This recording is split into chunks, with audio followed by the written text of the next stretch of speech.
we're thrilled to share the next hour with you because, as I mentioned, there is a ton of valuable content coming your way regarding email lists, how to make the most of it, how to make money from it. If email marketing were the Atlantic Ocean, we are only able to give you a teaspoon today. Email marketing is a vast arena. There is so much involved, so much complexity, so much detail, so much that we could cover. But unfortunately, we only have an hour. And so we're going to give you a teaspoon, but it's a really darn valuable teaspoon. But I want you to know up front, this is not a comprehensive course on email marketing and everything there is to know. This is top shelf, value-driven, KPI-focused value for you. And what we're going to cover today is a few salient things. We want you to get to know your email list better.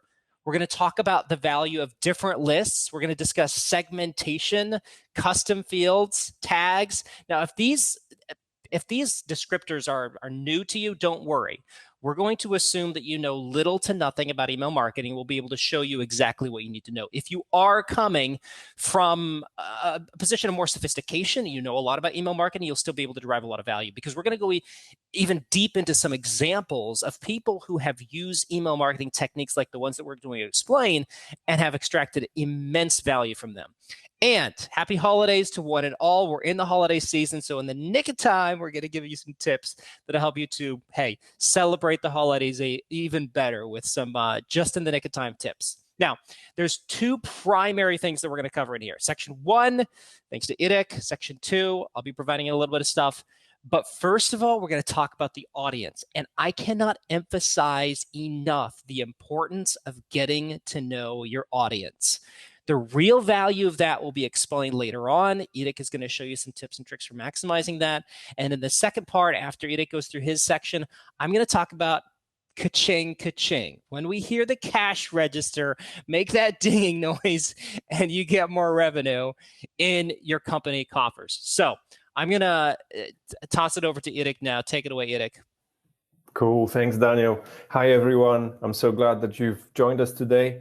So yeah, exactly. I wanted to start with actually, talking with you about the audience and actually about the importance of actually knowing your audience.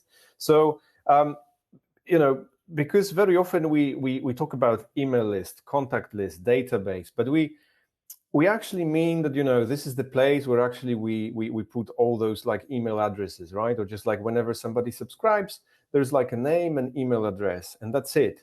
But I've been lucky because, I'm working together with our customers, and I realized that those customers who are really successful and who run really effective email marketing campaigns, they actually know that this contact list, of course, this is like a marketing word we use, but actually they tend to think about it as audience, then prospects and customers. So actually, if we think about like a contact list, so this is, the place where you can actually figure out, okay, so who are the people who represent your target audience, right?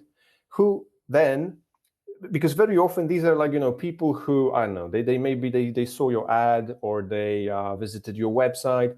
They really like, they found that your offer is interesting enough, so they subscribed. They left their, name, email address, and they wanted to know more at a certain point. And then we have prospects, right? So in this case, like prospects are people who actually are engaged in your marketing. So, if you create some content, if you inform about your brand, about what it is, about your products, right, about the benefits of using your products. So you can consider people who are highly engaged as your prospects, I believe. And then from like within this group, you will have, of course, like a group of customers. So people who at some point, they realized that your product and your service is actually, something that meets their needs. So of course you can dive deep, and actually you can distinguish among different audiences. For example, in GetResponse as a global company, I can give you an example of like, for example, depending on the country, right? So you can create like a different list, and you have like a different audience. So for example, you have customers in Italy, right? Customers in the US, customers in Poland, customers in Russia. So actually you have like different target audiences, like the main difference being language. So, you know, this is an example that you can, it's a good idea actually to treat people differently if you realize that actually you want to operate globally, right? And you actually, you know, speak to different audiences.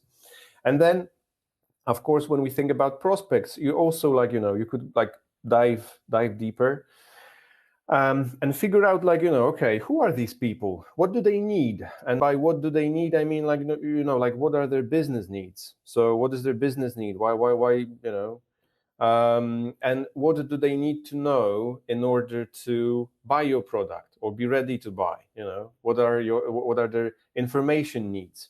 So here I would like just to tell you that yeah, I've realized that the most successful customers I've worked with are actually, you know, those who ask them those questions. So they constantly actually think about the audience, about prospects, about customers, and they very often, they regularly come back to this question: okay, who they are, what are their business needs, what are their information needs, and then, as you can see, I was like struggling to draw this line coming back from customers to audience, because as you can see, you can create this sort of like a feedback loop, and then when you realize who your customers are, you can be more effective in reaching out to people, you know, who might not know about your brand yet, but they you know, have like high chance of becoming your customers, right? So this is, let's say, you know, something I wanted to tell you, because I've realized that this is the, let's say, backbone of success for many of the customers I've been working with. And when it comes to GetResponse and, you know, like the technology that can help you with that, so you can, you know, you can use automation in order to use something called custom fields, tags, and then, like, you know, segment your list properly. So you can have like multiple email lists, and then within these lists you can actually use custom fields, tags, to actually, you know, collect valuable information about your customers, and then you can segment them. So actually you have different segments, and this is actually the kind of list that allows you to personalize, you know, your content. So actually, if you know who are the people on your list, if you can segment them properly, only then actually you can, you know, send relevant emails and relevant marketing communication to like different groups on your list. So yeah, enough talking. I just wanted to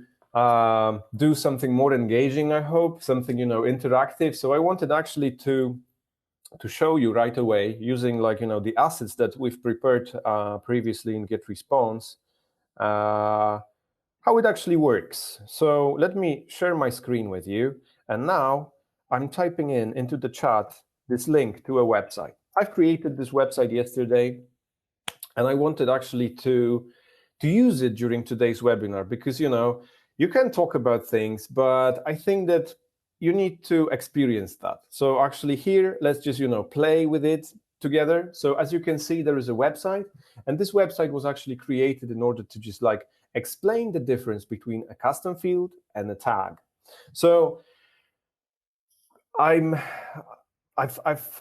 is a definition by our friend Justina, because, like, you know, she was clever enough to actually figure out how to explain it in simple terms, but actually you explain it with clarity. And I think that, you know, the difference is that custom field is something that you can see here. So for example, in this web form on the website, we have 3 custom fields: name, email, and country. So custom fields, according to Justina, are pieces of information your contacts share with you. So this is the kind of, you know, information provided by the subscriber, by the, you know, visitor.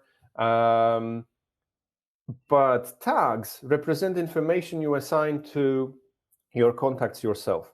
So then you can actually create some, you know, automation workflow and assign as many tags as you wish in different contexts, you know, depending on the kind of information you would like to create. So here, okay, let me see.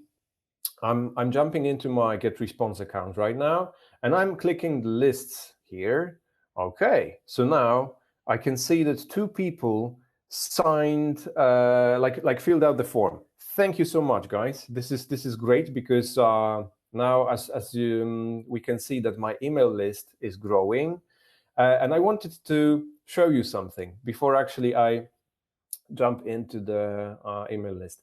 I created also, apart from the website, I created automation flow, like a very, very simple flow.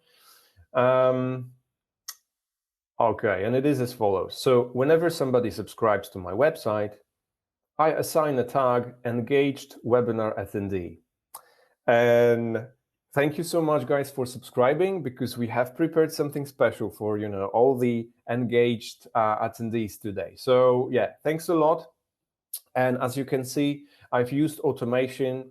It's very simple yet very effective, because right now I know who were the attendees of the webinar, and I know who were most engaged people during the webinar. So this is so awesome, because it just happens automatically, and now I can just work with data.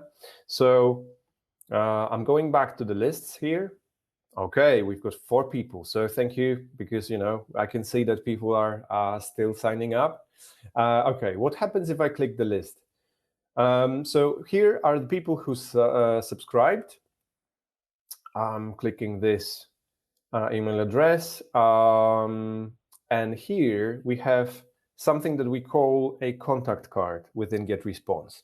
And this is actually where all the valuable information is collected, right? So let me just show you around a bit. So of course, you have the basic info, like name and email address. Also, you have this engagement score. So you can figure out, okay, who are my prospects maybe, or who are the audience. I don't know, but there is so much more to that, because if you use autoresponders, you will have information about the autoresponder series. You can collect like phone number, company name, the country, because as I mentioned before, if you operate globally, this is something you would be interested in. You have all the subscription details, right?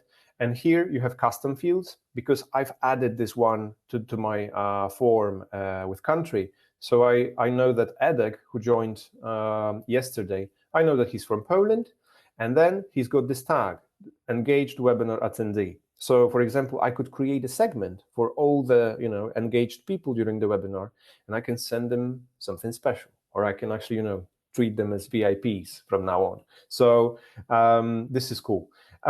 Also, you have very interesting feature here that you will see all the activity within the account. So let's say that this contact opened your email, clicked the link, visited a website.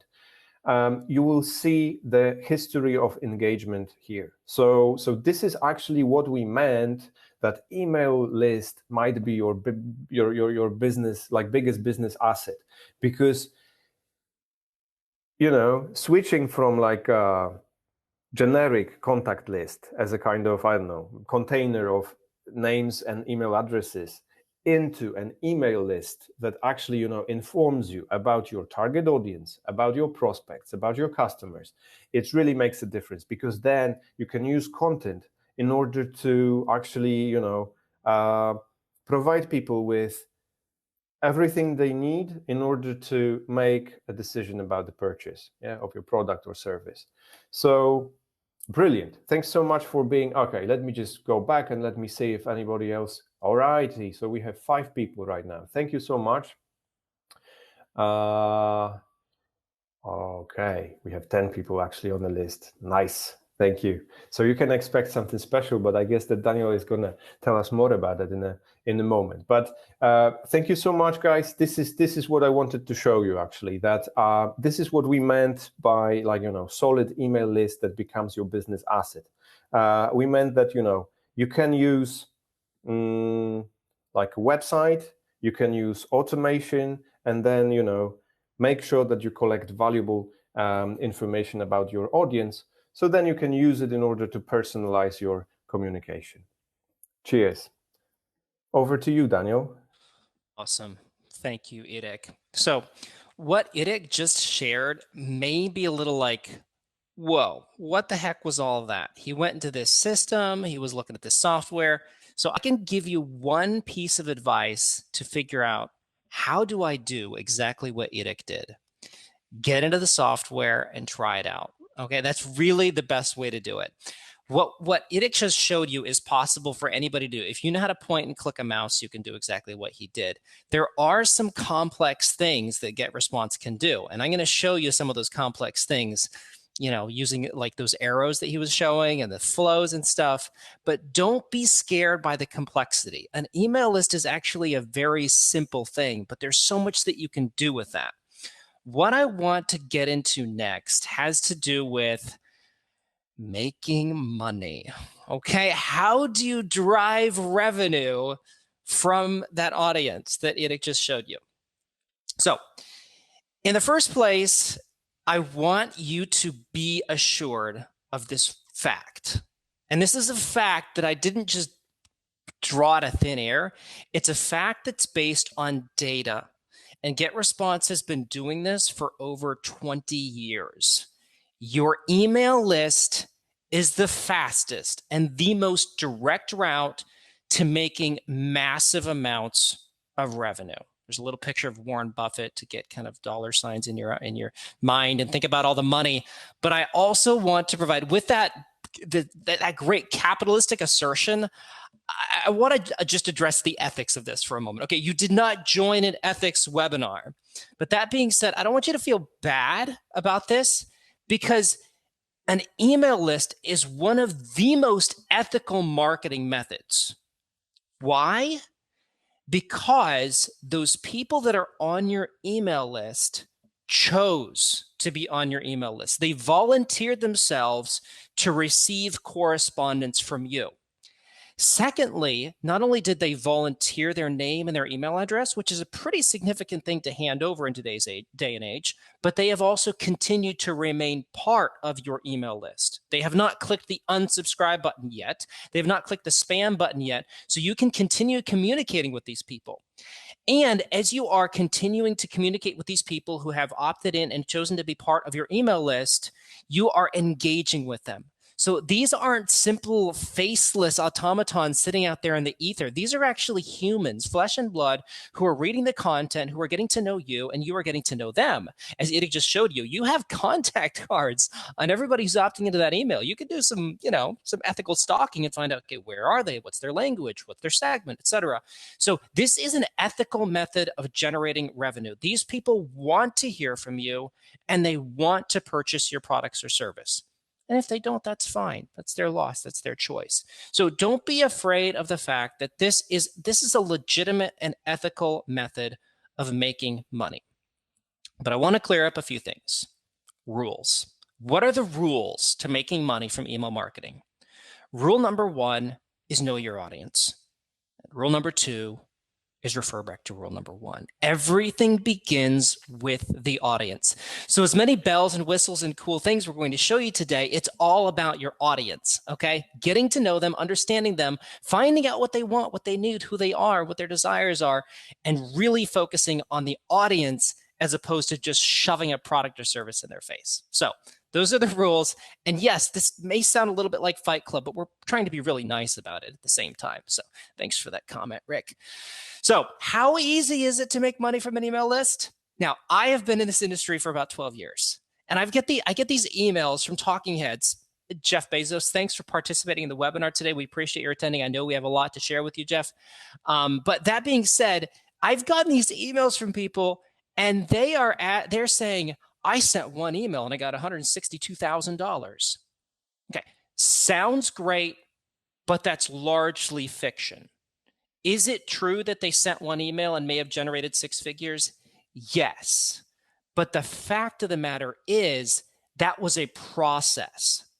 $1 million email, a 6-figure email, a 4-figure email, a 2-figure email. It all starts with a process of other emails, right? You're curating your audience. You're not just saying, buy my product. You're sending them an email saying, hey, here's what's going on. Who are you? What is this? Can I give you something free? Is there something that you're looking for? You send a lot of other zero revenue generating emails to get to the big kahuna. Okay. And I posted a picture there of these friendly people in this children's book because you're actually doing that. You're forming friendly relationships with your audience. So again, it goes back to rule number one or rule number two. Knowing and curating your audience is logically prior to making money. So let's get into brass tacks, right? What are the types of emails that generate revenue?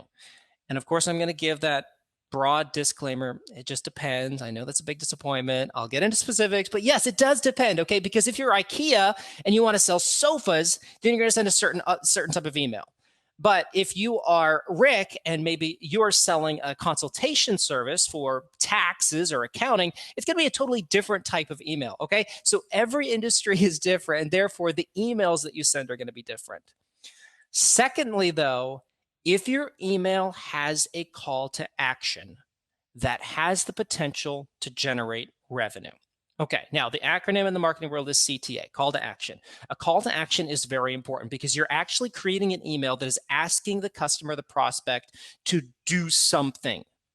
Click on the button, take them to a page, they purchase a product, they opt into a funnel, etc. So you want to make sure that any revenue generating email has that call to action. No call to action, nothing happens, right? Call to action, something happens, revenue happens. So again, just to recap this slide, it just depends. I'll show you examples, but you want to make sure you have a call to action. Okay. So first of all, the types of emails that generate revenue are special occasions. Special occasions is a broad catch-all category that can include the prospect's birthday. Happy birthday. We have a 50% off coupon for you. We have a free cupcake. Here, have a cupcake. Or it can be like holidays, events, right? National holidays. Again, we're coming up on Christmas, the season of Christmas. So you want to say, hey, happy holidays. By the way, we have a wonderful gift for you, and here it is. Also, product launches. You got a new product, you want to tell the world about it, go ahead, send an email, CTA. Free stuff. Best way to get people engaged, get them in the funnel, say, hey, we have a gift for you, join this. We're going to segment those people off, and now we have great stuff to provide for them. Newsletters, if you have a cadence of newsletters that are going out, that's a great way to engage your audience and provide an opportunity for them to purchase a product or service. And then abandoned shopping cart. If you have an e-commerce store, I'm going to give you a quick insight as to how to maximize revenue from abandoned shopping carts. Okay. So let's go through the anatomy of a revenue generating email. If you want to screenshot this, great. But there's 8 simple things, and I'm just going to walk through them because I understand that this is a lot of information coming at you rapid fire. Subject line is important. Personalization also has a proven data-backed response rate, conversion rate, open rate that's higher than any other types of emails. So as long as you're personalizing it, saying, hey, hello, Damien, hello, Edith, hello, Daniel, hello, Mihao, you can make sure that that has a higher conversion rate than non-personalized email. An enticing preview text that gets people to say, even before they open the email, this is going to be an interesting email.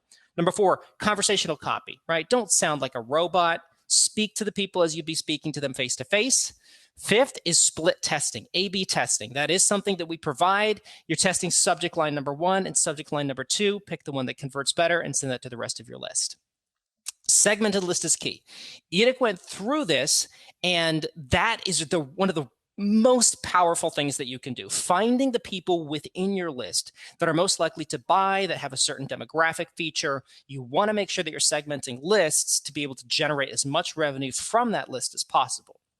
Brief body copy as opposed to long body copy. Okay, we're all busy. We don't have time to read, War and Peace in our email. So you want to make sure that you're getting to the point, you're cutting to the chase, and you're providing a CTA as quickly as possible. So there's 8 key points that I just want to throw out there to you and say, hey, this is the type of email that will generate more revenue as opposed to something that is lengthy, has a boring subject line, isn't segmented, doesn't have testing prior to it. Quickly now, I want to walk through a couple of case studies to give you just a taste of the potential that can happen when you're maximizing your email list. First of all, there's a company called Crispol, And they wanted to directly reach out to end customers, educate them, provide free resources. And so what they used with GetResponse were landing pages, an email marketing process, and then some marketing automation features. And what they did was they were able to create automation cycles, which you can do in GetResponse. They segmented their audience with 7 categories, and then they created a sequence of 10 emails to send to this audience. Now, this next image may be disturbing to some users. It's very complicated, and it's in Polish. And I don't know about you, but I'm not really good at Polish. Irek is, he's fluent. It's his mother tongue. But that being said, what this is simply showing is the series of emails that Crispo sent to their audience. They were able to get information from their audience to find out this is what we're looking for. This is what we need as we're considering putting a gate into our property or adding this certain feature to our house. And they were able to send them free guides. Now, those guides informed their users, this is valuable stuff. I want to engage further with Crispo. I want to actually access it and purchase a product, purchase a service from it. So what they used, again, were segmentation, marketing automation, and a few sequences that sent those emails automatically to their customers and was able to generate massive amounts of revenue for the company. That's the power of segmentation and marketing automation features. Okay, going on to another case study. This is coming from Celsi. They're one of the biggest furniture and home deco retailers in Poland, and they wanted to encourage users to complete a purchase. Okay, a few minutes ago, I mentioned shopping cart abandonment. If you run an e-commerce shop, people are going to put stuff in their cart and they're going to walk away and forget about their cart. Okay, you don't want that to happen. When they put something in their cart, they're just a couple clicks away from ka-ching, ka-ching, revenue, purchasing, product, etc. You want to make sure you win those customers back, and it's actually easy to do so. All it requires is a few emails. What Celsi did was they used, after 15 minutes post abandonment, they sent an automatic message to the users, okay? And they were able to gain a bunch of people who were like, oh, whoops, I put something in my shopping cart. Maybe I should complete that transaction. Boom, more conversions, simple email, simple rule, simple automation, simple segmentation, and boom, more revenue. Power of shopping cart abandonment. What about the people who didn't make a purchase? Well, automatic segmentation, 24 hours after the abandonment. If they hadn't made a purchase still, hey, by the way, you've got something in your cart. Do you want to complete that transaction? Automatic, sent the email, more people purchased. And if they don't finalize the purchase, that segmentation happens automatically. They get into a cycle of messages that's going to remind them to finish the purchase. Now, does this sound persistent or a little bit annoying? No, because these people, if they make a purchase, they forgot about it. They want to complete the purchase, and they do. Happy customer, happy you. The fact that we're sending subsequent emails is not a source of annoyance. It's a source of reminding them that, hey, you've got something in your cart. Go ahead and complete the purchase. Now, in the case of Celsi, the results were remarkable. Now, they didn't achieve this accidentally. They did it through intentional sequencing and intentional tagging and segmentation of customers and creating that fairly complex life cycle that I just showed you in the previous slide.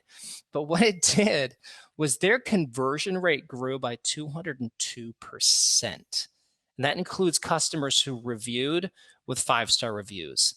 The conversion rate also grew by 239 because what they did to a series of customers is they provided them a discount code. Okay, so not only did I abandon my cart and forgot about it and you're sending me a reminder, but you're also sending me a discount. So maybe it pays to be forgetful. I don't know. In this case, Celsi was able to maximize revenue using that sequence, and you can do the same. Okay, so this isn't something that's just for elite users who have a very complex approach to marketing and have a lot of people on computers doing complicated things all day. This is something that any user can do using GetResponse and the processes and the systems and the operations that we put in place. It's very easy to use. As complex as it may look, and as confusing as all those arrows may be, it's actually very simple to piece this together. And if I'm being completely transparent, it's fun too. And I'm not a computer programmer. I don't have any development background. I'm just a marketer, right? So this is easy and fun to do. So that sums it up. I realize that there have been some questions coming through on the chat, and we definitely want to make time for that. So ask away. This is your chance to ask questions. Becky had a question saying, what's your suggestion on including link or actual episodes of a podcast? This gets into some specifics. Edith, you want to tackle that one? I realize I put you on the spot, Edith. Yeah, sure. I was making sure that that my mic is on, but it is, I guess. Perfect. Cool. So including a link or actual episodes of a podcast, right? So I'm not really sure, actually, Becky, what is the context for the question, but I believe that if you run a podcast, for example, and you've got this content that is arranged into episodes, so I would actually suggest using a newsletter as a kind of way to promote it and actually send maybe something extra. So you could actually use your you could build your email list, you could build your audience, and then send individual episodes of your podcast in an email, and maybe even based on what I've said before, if you, for example, figure out the segment of people who are most engaged, or maybe if you run a Patronite and if you have patrons, you could actually create a segment of VIPs among your audience. So actually here you could send something extra, some interesting articles, any kind of content that is relevant to the episode of your podcast. So actually it might be, I think that it's always a good idea to diversify and actually run a few channels. So yeah, I consider podcasts as a brilliant type of content, but podcasts and newsletters, they go well together. Awesome. Dennis is asking, do you have this software in GetResponse? Yes, everything that you've seen today is within GetResponse's software. It's part of our ecosystem. We're not showing you anything that you can't do in GetResponse. So everything that you see is using GetResponse. Great question. We have this question, what's the best tone of language to be used in email listing? I'm assuming we're looking at sort of what's the best approach, like how do we address the audience? So there's a couple ways that I'm going to answer this question. First of all, you're going to want to use a tone or a voice that is most relevant to your audience. So for example, if you're talking to developers, you're going to want to be very feature-driven as opposed to benefit-driven. You're going to want to use language and jargon that resonates with them. But at the same time, what you want to approach generally is a conversational approach, right? You don't want to be super reserved, super formal, et cetera. A conversational, like you would talk in everyday life, would be an ideal tone of language to use. A/B testing, Audrey, great question. Edith, how do you feel about tackling that question? Sure. Thanks, Audrey. A/B testing is crucial if we think about effective marketing. So in GetResponse, you can A/B test a lot, I would say. So actually, it all, let's say, starts with your landing page. So you can A/B test different variants of your landing page, and then you can move on to A/B testing your email messages. So you can A/B test your subject lines, pre-headers, everything that is visible before opening the email.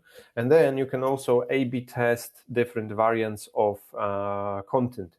So actually, I mean, you can go heavy with A/B testing. It just it all depends on the resources, I would say, because the customers I've been working with, I mean, they it all depends on the resources, really. So if they do not have all the time and team members in the world, they would just focus on some key areas of communication.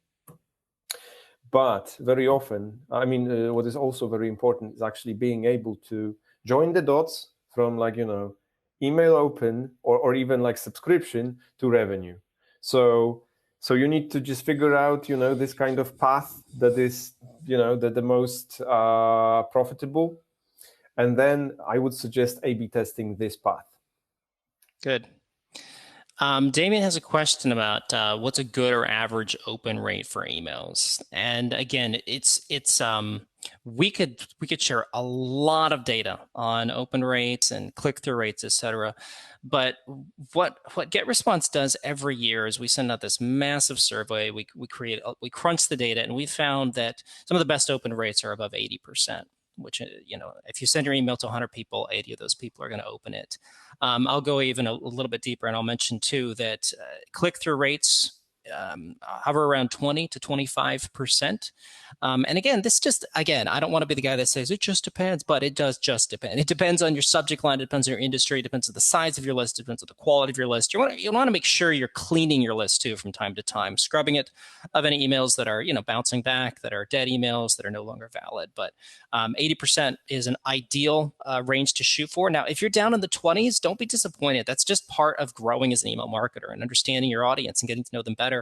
And as you do get to know your audience better and start sending better emails and maybe implement some A/B testing, you'll watch that open rate improve. So great question, Damien. Thank you.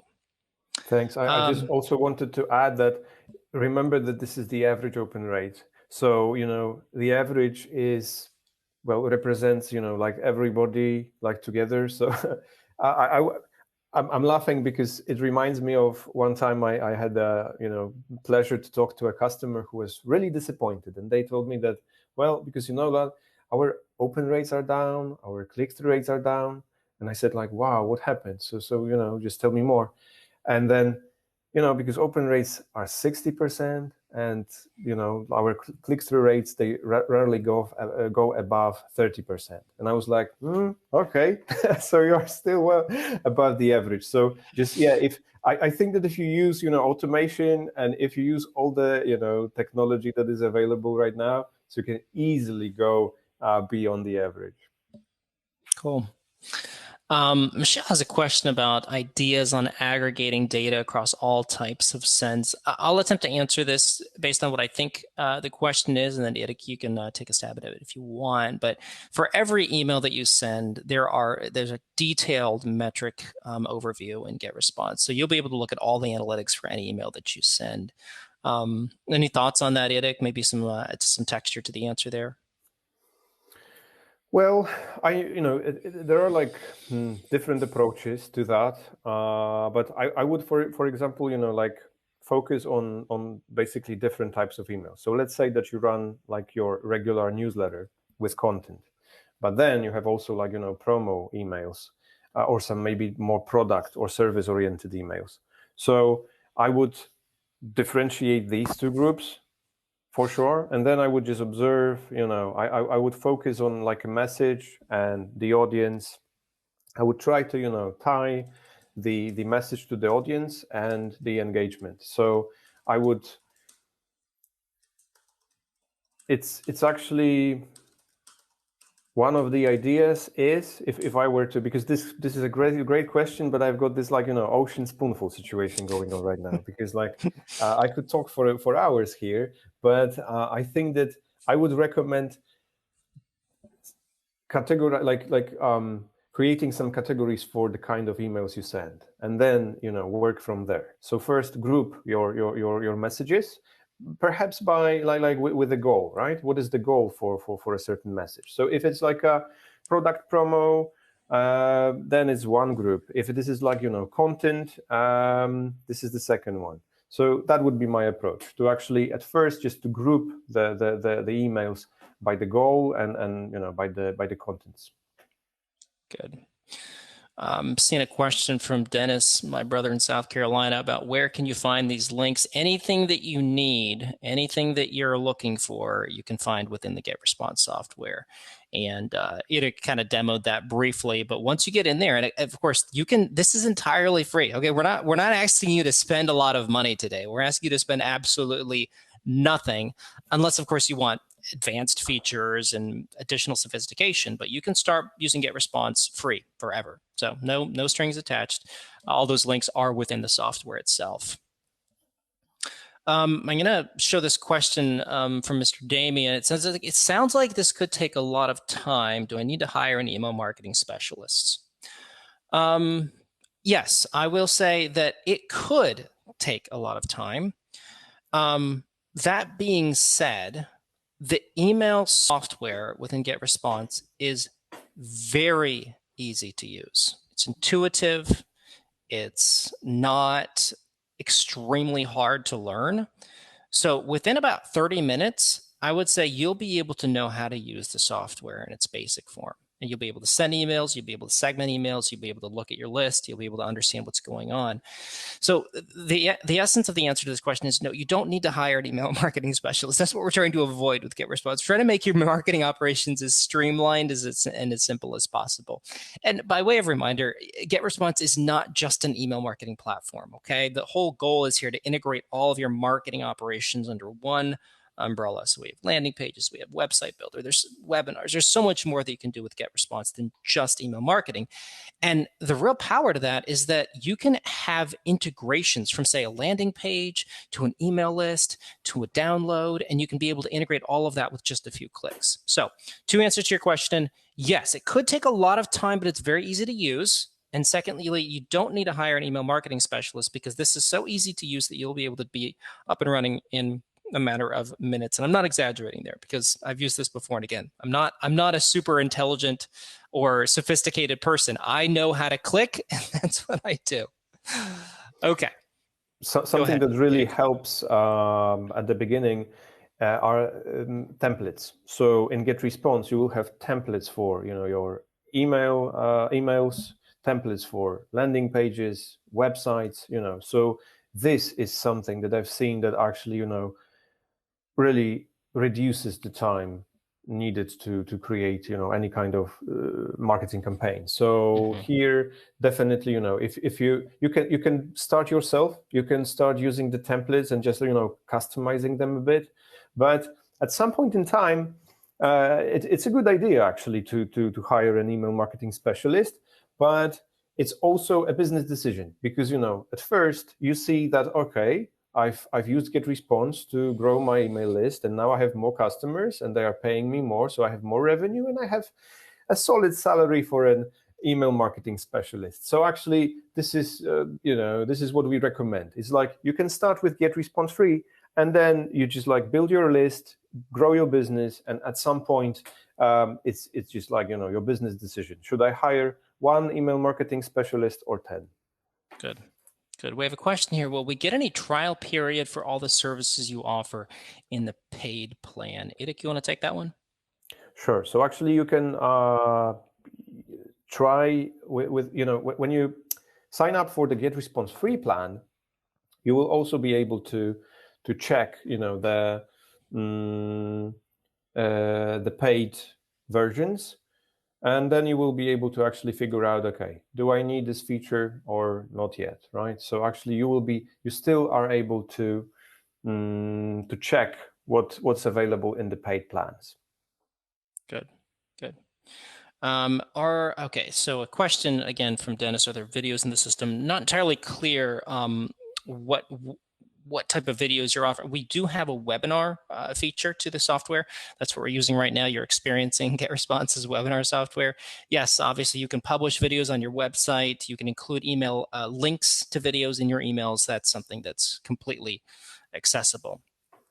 I'm going to go over to the chat here because we're having questions there as well. Fabian's asking, how can we add tags to a previous created list that has no segmentation? Idik, yeah, sure. Take that one? That's a great question. Thank you for this one, because it happens that sometimes you have this list and you don't really know what's going on there. So here is actually where you will find automation really useful, because for example, you can start planning some campaigns. I don't know, it might be first, it would be a good idea to plan a re-engagement campaign, because very often you would like to see, this is what you, Daniel, mentioned, that you sometimes you need to make sure that only the engaged people are on your list. So those who haven't clicked in a while, or just in a few months, probably these are people who are no longer interested. So I would go with re-engagement campaign, and then you could actually plan some content to figure out the needs. I've seen a great campaign that actually uses call to actions. This is what Daniel described before, to actually ask direct questions. For example, if you have like product A and product B, you could okay, this might be too vague. Let's say that you sell coffee and tea. So you have an email with two segments. One is about coffee, one is about tea, and then you have this call to action asking people, would you like to buy coffee? And in the second segment, would you like to buy tea? And then based on the click, you can assign proper tags, and you can always start working with the list that is like without any additional information. But if you give yourself time and if you plan it well, it takes a few weeks, and suddenly you know more about your contacts. Absolutely. Good. We have this question. Is it possible to merge my contact lists with another account within GetResponse? Let's see. That's a yes, and I'm trying to derive an answer to that. Idek, you want to take that one? Yeah, sure. You can download your email list to a file, and then you can upload it to another account. So it's not a problem. It's not a problem at all. Very good. I have this question. I understand the model, but begin to break down on the connecting process to apply to the landing page. For example, after presenting the offer, how do I connect the thank you page and at the same time capture the email and connect that email to a broadcast or autoresponder? So we're getting into some of the advanced features of email marketing, and that's a great question, Charles. Idek, yeah, Charles, actually, this is great because, well, you've nailed it. It just actually, you've explained everything what GetResponse does. Because like it's once you actually start using GetResponse, you will have everything within this ecosystem.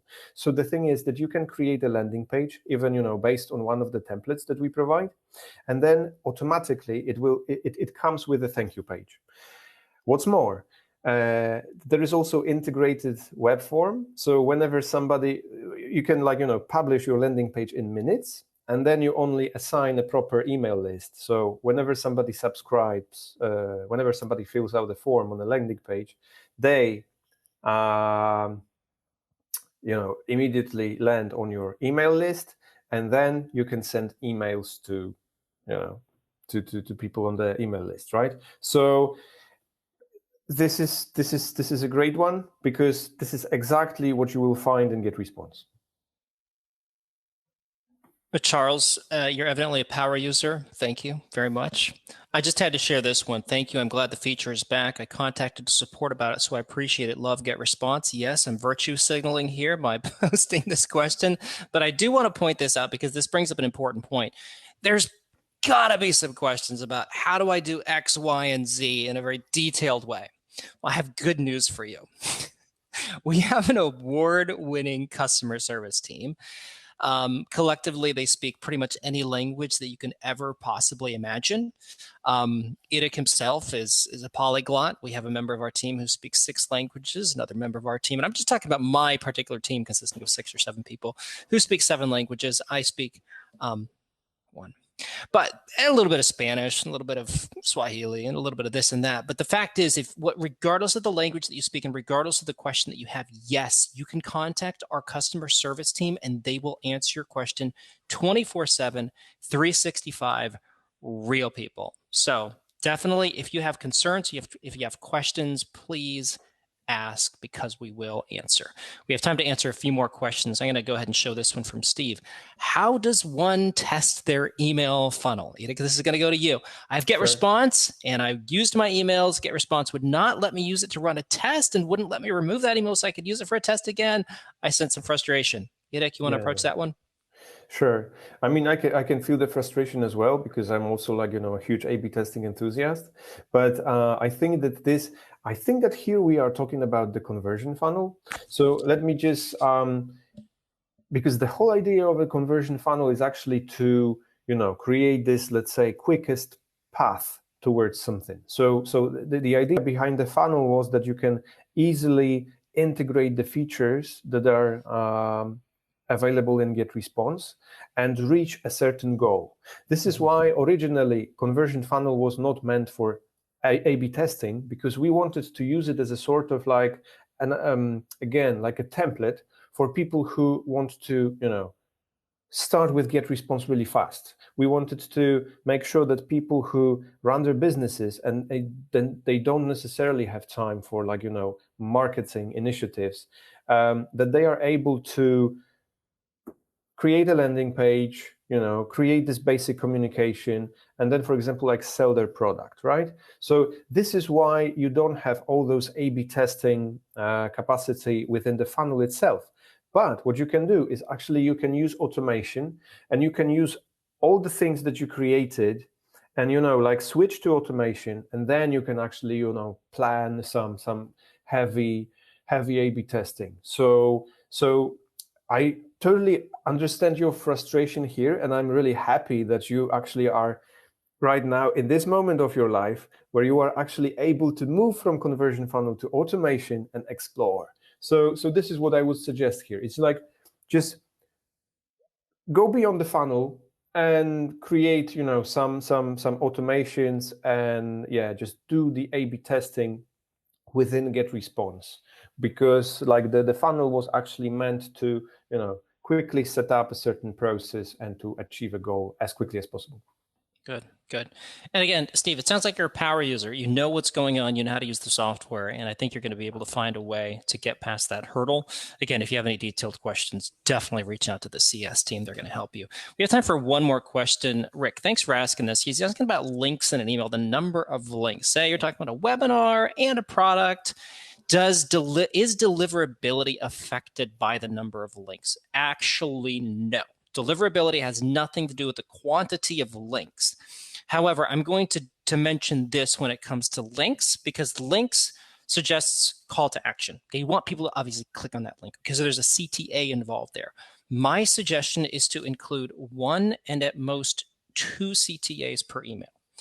For one purpose. You're sending an email for one purpose only. So my advice would be, hey, if you're going to promote a webinar, promote the webinar. If you're going to sell a product, sell a product. Use that 2 different emails for that. If you do want to put 2 in one to address potentially 2 audiences, that's fine as well. You just want to think through the psychology of it. And what I do when I'm conducting an email marketing campaign is I include the link or a CTA at the beginning of the email and then at the end of the email. The reason why I do it at the beginning is so users who are in a hurry and don't want to actually spend a lot of time reading the email, just click and get the value. Users who do read the end of the email, they get to the end, it's very easy for them to boom, click, okay, and I'm done, got the call to action. So that's what I typically do. Thank you so much for attending. Thank you for your attention. Thank you for your questions. We wish you the best. Good luck, and thanks again. Take care. Goodbye, everyone. Goodbye.